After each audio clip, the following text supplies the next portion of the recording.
Yeah, that's right. You heard it here first, boys and girls. Amouranth just got banned off of Twitch. No joke, no scam. So, Twitch has implemented some new rules that basically says, hey, yo, you got a camera specifically for your chesticles and booty hole? Not anymore. That's against the rules. So, yeah, a bunch of titty streamers actually got banned back to back to back. It's honestly insane. But the bans didn't stick because most of them got unbanned like 1 to 3 hours later. So what was even the point? Look, I know a lot of us were like kind of pocket watching the streamer ban's Twitter account trying to see, how many titty streamers are going to get banned immediately. And the truth was, a couple of them did get banned. But then they get unbanned. Like how many? Dude, Amouranth has been banned and unbanned from Twitch like 9 times. What is even the point of calling it a ban if you can just appeal it, get unbanned after 2 to 3 hours, then go right back to doing what you were doing, but with just slightly more titty covered up? I don't know what they're smoking over at Twitch, but they need to stop.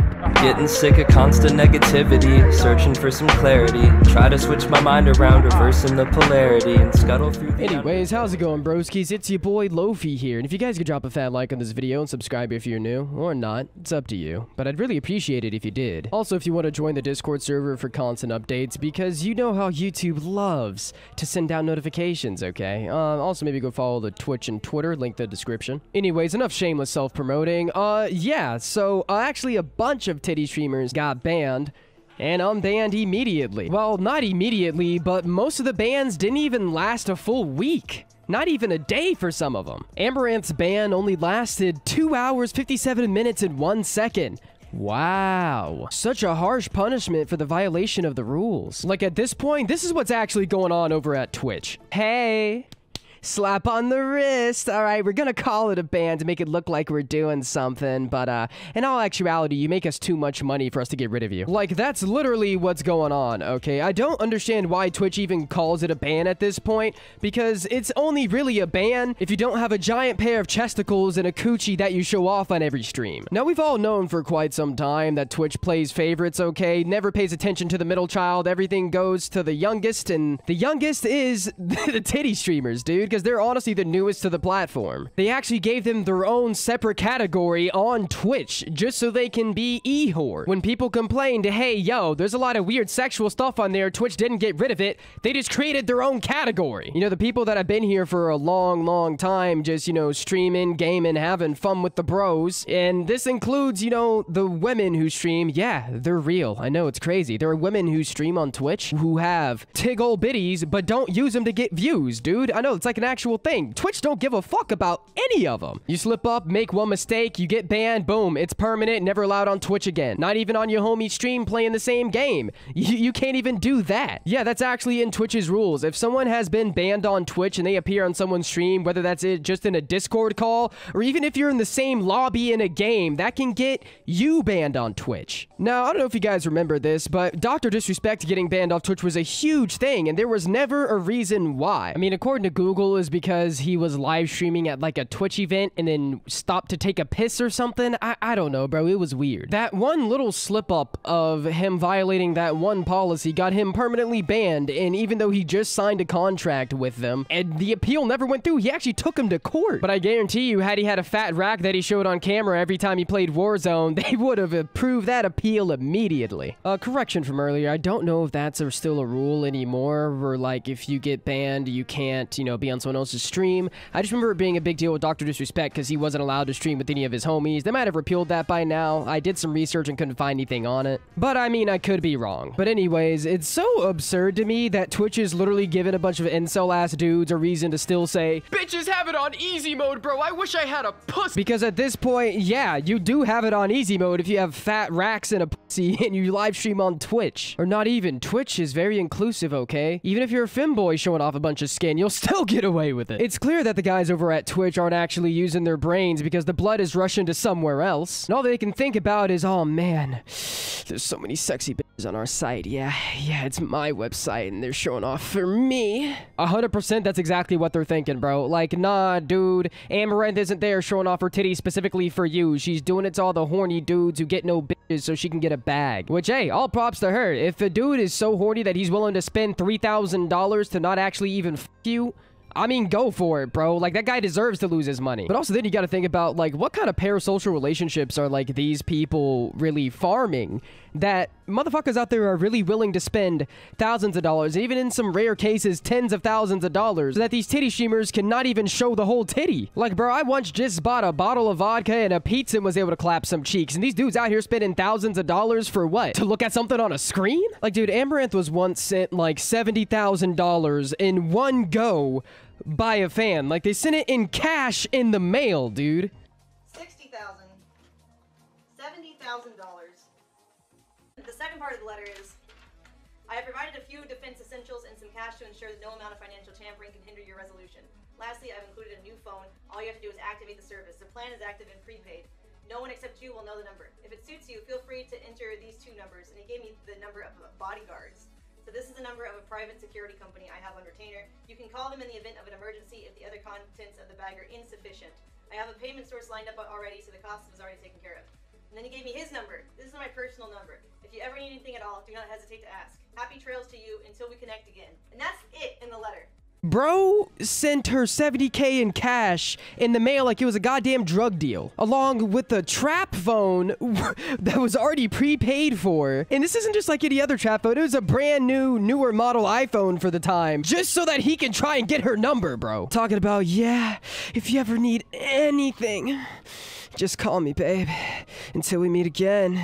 I love you. Like, bro, I'm sorry. Do these people really think that that's gonna work? Like, I'm pretty sure she was still married at the time, or maybe this was around the time when her whole divorce thing was going on. I honestly don't remember. But if it was around the time of her divorce, dude hopped on that train quick, like, man, I have a chance. But either way, bro, if Jeff Bezos, the richest man in the world, couldn't keep a woman happy with his billions and billions of dollars, do you think sending her $70K will make her suck your dick? All she's thinking about is the new car or new dildo that she's gonna buy with that $70K, not you, bro. And yet, stuff like that is the reason why these people aren't banned on Twitch permanently. Because some dudes won't, you know, send a $70K in cash. They'll do it through Twitch's system in gifted subs. Which, for those of you who don't know, a portion of that goes to Twitch. So if somebody sends $10,000 worth of gifted subs, Twitch gets a part of that. And why Amouranth's content deserves $10,000 in gifted subs or $70K in cash, I don't know. For those of you who don't know or aren't familiar with her content, she literally just streams in hot tubs most of the time with her titties out. Like that's it.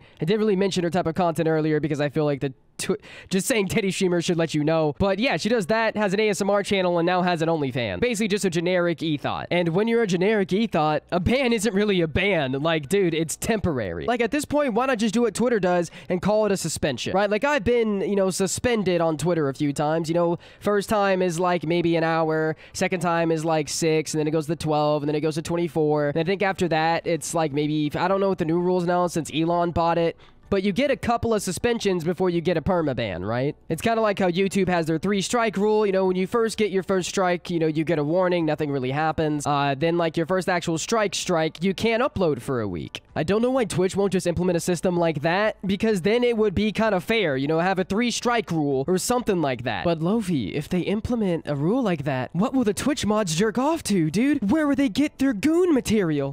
I don't know, bro. I don't think there's any sites for that specifically. I'm not entirely sure, man. Oh, man, this is a hard question. But nah, it's basically just, oh, yeah, you're really hot and make us a lot of money. I'm gonna stroke off to your vids because that only I can see while you're banned. It's okay, baby girl. We'll unban you in 3 hours after I'm finished gooning. Like, I know I was joking, but I wouldn't be surprised that the reason why the bans are so short is because that's how long it takes for the entire Twitch team to goon. They probably got a special computer in some, like, backwater office that's, like, covered in fucking sticky jizz, and they all just rotate out, dude. Unironically, though, like, she's been banned and unbanned 9 separate times, like I showed earlier. So, what is even the point of following the rules on Twitch if you know you can just get unbanned, like, less than a day later? And also, why don't these people who already actually have OnlyFans accounts just go over and just straight up do adult content? Man, there must be some type of viewer base with a certain age that has a lot of time and disposable income. Old people and teenagers. Like, some of this stuff is stuff that you would actually see on websites like Chatterbait. Like, if you were to go on that website right now, it looks very similar to the Twitch IRL section. Like, I guarantee you, if Twitch tweeted out right now, hey, we will allow nudity, you just have to, like, upload your ID or something, something, dude, they would do it. I 100% believe that the majority of these titty streamers would be like, if you donate $5, I'll show one nipple. Now, I know that the major defense for some of these people is, hey, yo, so Twitch allows it, so I'm gonna do it. And you know what? Fair enough. Don't hate the player, hate the game type beat. I understand. But also, Twitch isn't what it used to be, okay? When Twitch first started, it really was just a bunch of older people who wanted to see very specific games played live. But now with the explosion of gaming over the past decade, there's a lot more kids on the internet, you know? They're out here looking at all this stuff. They're more on YouTube. They're more on Twitch. Hell, majority of the most famous content creators are, like, in their late teens or early 20s. Dude, that Jinxie guy is, like, 19. Speed blew up when he was, what, 17? This internet stuff, just doing it is a young man's game because, to be honest, the majority of people consuming content on the internet is younger people. And I just think that it's kind of weird how when you know that there are underage people watching your streams and you do sexual content, you don't feel kind of weird at all? Not even in the slightest? Because like I talked about in my Pornhub got banned video, right? Like, you know, it's not that hard to make a Twitch account and then put your birthday, you know, back a couple years. We've all done it, bro. Come on. Like, there's no way that they don't know. And to say, no, you actually have to, be 18 plus to be on Twitch, and I have a little 18 plus marker on my stream, so there's definitely no one under that age on here. It's not my fault if they are. Which is kind of a valid argument. Parents should definitely monitor what their kids watch more. Like, 100%, I am behind it being the parents' fault. Like, they deadass need to watch what they kids do. Parents nowadays are lazy as fuck. They just shove an iPad in front of their kid's face and call it a day. But I just always think it's weird how when the question is brought up, they all always skirt around that factor. You know, it's always like, well, there is the 18 plus mode on Twitch, so not my fault. But dude, you know you got 14-year-old dudes jerking off to you because they're too scared to go on Pornhub because they think their mommy's gonna check their search history. I don't know, bro. Like, in all honesty, just like titty streaming in and of itself is kind of weird. Like, why does it even exist? Like, how many people are genuinely that scared to go on the hub or genuinely that lonely that they think paying a Twitch streamer will give them some love and affection? Like, dude, I have a little bit more respect for people who pay for OnlyFans than tier 3 sub to Amouranth, because at least then they're getting to see the entire titty and the whole ass, you know, not covered up by a shitty bikini. I don't know, broskies. Moral of this story is, titty streamers are invincible. Amouranth is like a cockroach. She can't be killed. She comes back stronger each time like goddamn Goku. Anyways, if you guys enjoyed this video, smash a fat like on it, and if you're new, subscribe, or not. It's up to you, but I'd really appreciate it if you did. And for those of you that are really awesome and made it to the very end of the video, drop a chicken leg in the comments, and I'll give it a heart, bro. Seriously though, I hope you guys are all having a fantastic day. I've been Lofi. Peace out, broskies.